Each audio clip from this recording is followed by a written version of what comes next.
I want to try to give you one hadith that I think sums up the attitude that we should have.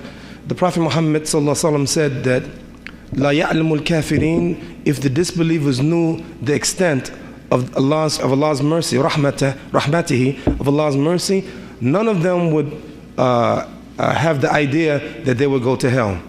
If the disbelievers knew La ya'lamul kafirin ma indallah min rahmatihi, if the disbelievers understood the extent of Allah's mercy, all of them would think they go to Jannah. That means they don't know the extent of His mercy. This is shown in many hadith. One hadith, I mentioned one yesterday about the man who murdered 100 people. And yet Allah subhanahu wa ta'ala forgave that man, murdered 100 people. The other famous hadith is a woman, a prostitute, that gave water to a thirsty dog. And because of that, Allah gave her paradise. There's a man in paradise, the Prophet said, who's there only because he cut down a tree that was in the way that inconvenienced the people.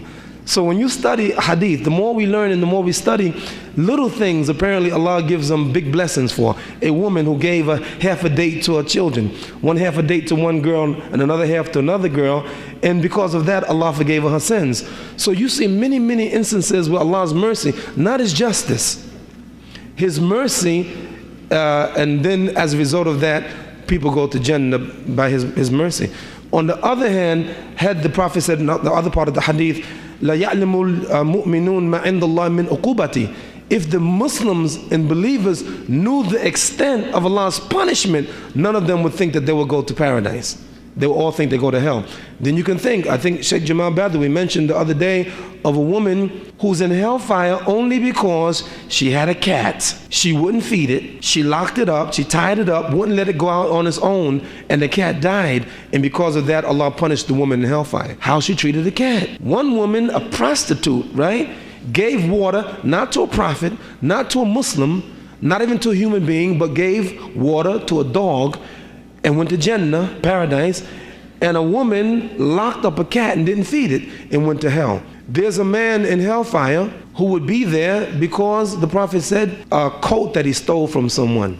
Another person in hellfire because of committing zina, fornication and adultery.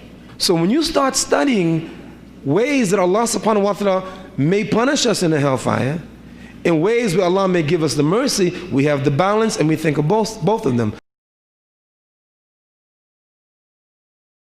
Someone asked a question about significance of salat.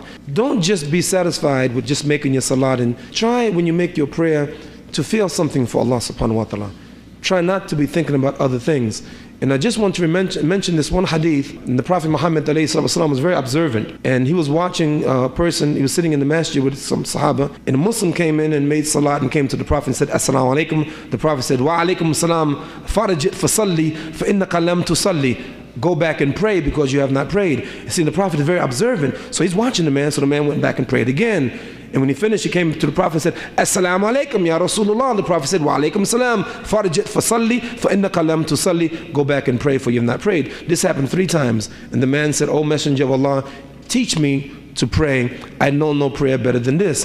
And so the Prophet taught him to pray. And the thing that the man was doing wrong is that he was rushing through his prayer, not taking the time to really think and focus about Allah subhanahu wa ta'ala. So please try to focus on your salat. Ya ayyuhalladhina aminu la taqrabu salat wa antum sukara hatta ta'lamu ma taqulun. O you who believe, do not approach prayer while you are intoxicated until you understand what you're saying. So many of us are not intoxicated, but yet we don't understand what we're saying. In my opinion, I found that learning the ayats of the Qur'an and what they mean help us to focus, inshallah. And this